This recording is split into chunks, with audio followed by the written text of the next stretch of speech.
Local administration ने हमें बहुत सताया जी। लोकल एडमिनिस्ट्रेशन ने हमें बहुत सताया, इसलिए तंग आकर मैं उसमें गया।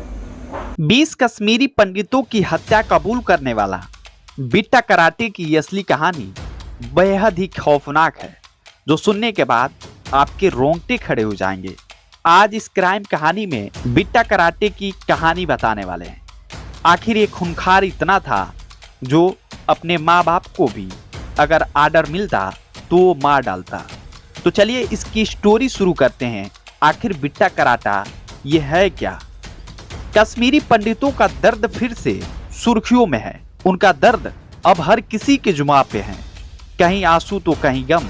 ये चर्चा हाल में आई फिल्म द कश्मीरी फाइल्स की वजह से है, जिसमें एक सीन इन दिनों खूब वायरल हो रहा है। उस सीन में फारूक अहमद डार उर्फ बिट्टा कराटे एक टीवी में इंटरव्यू दे रहा है। उस इंटरव्यू में एक सवाल के जवाब में बिट्टा कराटे कहता है अगर उसे अपनी माँ या भाई को भी कत्ल करने का आदेश मिलता तो वह उनकी हत्या कर देता, और ऐसा करने से पहले बिल्कुल भी नहीं हिचकता। ये सिर्फ फिल्मी डायलॉग नहीं बल्कि हकीकत में बिट्टा कराटे ने ऐसा ही एक इंटरव्यू में कहा था। अब वो असली इंटरव्यू भी सोशल मीडिया पर खूब वायरल हो रहा है।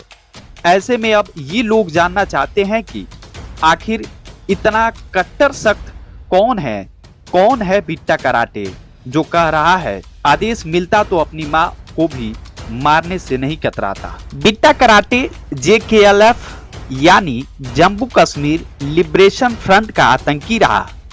यही बाद में अलगवादी नेता के रूप में चर्चा में आया था। कहा जाता है कि इतनी हत्याएं करने के बाद वो यासीन मालिक की तरह ही बातचीत के जरिए कश्मीरी समस्या का हल निकालने की बात करने लगा था। बिट्टा कराटे का असली नाम फारूक अहमद डार है। चूंकि वो काफी तेज तरार और मार्शल आर्ट प्लेयर था, उसने कम उम्र में ही मार्शल आर्ट की बारीकियां सीख ली थी। कुछ मीडिया रिपोर्ट में यह भी कहा गया है कि उसने सीमा पर जाकर पाकिस्तान में बने आतंकी कैंप में ट्रेनिंग ली थी, आतंकियों से हथियार चलाना सीखा था। इसके बाद वो मार्शल आर्ट से असलह चलाने का चैंपियन बन गया। फिर कश्मीर लौटा और भारत के खिलाफ जहर उगलने लगा था, और इसी जहरीले आग में उसने कश्मीरी पंडितों का कत्लेआम शुरू किया था।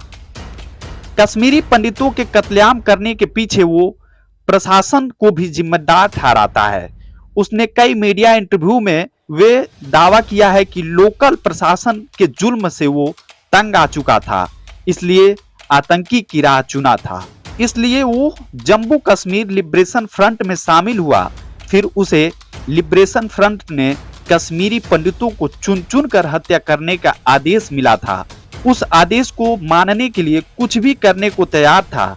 अब चाहे वो कोई इंसान अपना हो या पराया हो, उसे कोई फर्क नहीं पड़ता था। 1990 में अरेस्ट हुआ था बिट्टा कराटा। 2006 में जमानत मिल गई थी। इस कत्लेआम के बाद साल 1990 में बिट्टा कराटे को अरेस्ट कर लिया गया था, लेकिन मीडिया के सामने खुलकर हत्याएं कबूल करने वाला बिट्टा अदालत में जाते ही मुकर गया। उसने इन हत्याओं के बारे में कोर्ट में कबूल नहीं किया था, लेकिन कोर्ट में उसके खिलाफ सही तरीके से साबूत और पक्ष नहीं रखने जाने की वजह से इतने कत्लेआम करने के बाद भी 2006 में बिट्टा कराटे को टाडा अदालत ने जमानत पर रिहा कर दिया गया था। जब उसे कोर्ट से जमानत दी जा रही थी, टाडा अदालत के जस्टिस ND वानी ने कहा था कि आरोपियों के खिलाफ ऐसे गंभीर आरोप हैं जिस वजह से उसे मौत या फिर उम्र कैद की सजा मिलनी चाहिए, लेकिन अभियोजन पक्ष ने केस में मजबूती से अपना पक्ष नहीं रखा, इसलिए उसे जमानत पर छोड़ा जा रहा है। साल 2019 में फिर अरेस्ट हुआ था बिट्टा कराटे। कोर्ट से जमानत पर जेल से बाहर आने के बाद बिट्टा कराटे फिर से उसी आतंकवादी संगठन में शामिल हो गया था। आपको बता दें कि साल 2019 में जब पुलवामा में सेना पर आतंकी हमला हुआ था, तब बिट्टा कराटे पर टेरर फंडिंग का आरोप लगा था। उसके बाद NIA ने बिट्टा कराटे को अरेस्ट किया था। इस मामले के बाद ही केंद्र में नरेंद्र मोदी सरकार ने JKLF पर बैन लगा दिया था, उसी समय से कई अलगवादी नेता जेल की सलाखों के पीछे हैं। यही रहे बिट्टा की कराटे की कहानी। लेकिन इससे पहले ये वीडियो देखिए। लेकिन लड़ रहा था सिक्योरिटी फोर्सेस से। बाकी जो लड़के थे वो लड़ रहे थे और उसने हैंड ग्रेनेड फेंकने की कोशिश की, हाथ खोला इशफाक मजीद वानी ने जी, और उसके ऊपर फायर 2-4 आ गए। लेकिन अब बिट्टा कराटे को लगता है कि पाकिस्तान ने उसके साथ धोखा किया है। उन्होंने कहा पहले जब मैं 88 में जब मैंने इन्फिल्ट्रेशन की, तब उधर जब ट्रेनिंग की, उन्होंने कहा कि आप अंदर से कुछ करो, जब लोग आपके साथ होंगे तो बाकी हम कुछ करें, बाकी हम सब हम पर डालो। यानी पाकिस्तान हिंदुस्तान पे अटैक करेगा, जंग करेगा। तो फिर ऐसा तो हुआ नहीं। ऐसा तो नहीं हुआ। तो आपको कैसा महसूस हुआ? अब तो दुख हो रहा है बहुत। मतलब आपको ऐसा लगा कि आपके साथ धोखा हुआ? बहुत धोखा हुआ है। आपको लगता है कि जो रास्ता आप अख्तियार कर रहे हैं, मिलिटेंट्स अख्तियार कर रहे हैं, गोली चलाने का, बम ब्लास्ट करने का, मासूम लोगों की जानें लेने का, इससे जो आपका मकसद है कि हिंदुस्तान को तोड़ दें, कश्मीर को अलग कर दें हिंदुस्तान से, ये पूरा हो पाएगा? मेरे ख्याल में मुश्किल है कि नामुमकिन है? मुश्किल है, मुश्किल भी है और नामुमकिन भी है।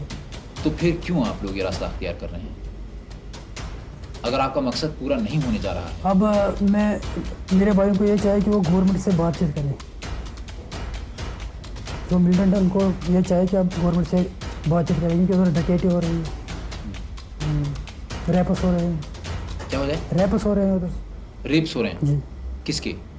वो तो लड़कियों के रेप्स हो रहे थे। कौन कर रहा है? पता नहीं कौन कर रहा है, मतलब हो रहे हैं ना, बहुत जुल्म हो रहा है उधर, डकैती हो रही है, गन पॉइंट पर पैसे ले रहे हैं मिलिटेंट्स। मिलिटेंट सब, और लड़कियों का रेप भी करते हैं मिलिटेंट्स। सब रैप भी कर रहे हैं।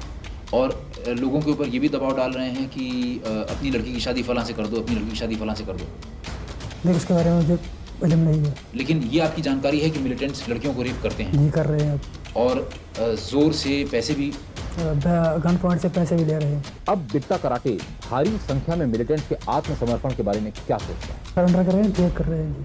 जो सरेंडर कर रहे हैं, ठीक कर रहे हैं ठीक कर रहे हैं। जी, ठीक कर रहे हैं। लेकिन जो बाकी मिलिटेंट्स हैं जो सरेंडर नहीं कर रहे हैं, वो जीने देंगे इन लोगों को जो सरेंडर कर रहे हैं? उनको भी सरेंडर करना चाहिए। लेकिन यहाँ होगा बातचीत क्या? करनी चाहिए। करना चाहिए तो अलग बात है, लेकिन होगा क्या?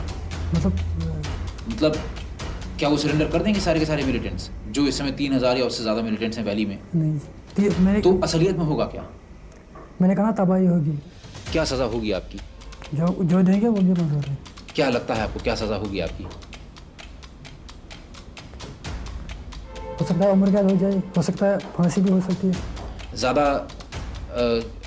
क्या संभावना है, पॉसिबिलिटी क्या है? मेरे दिमाग से फांसी हो सकती है।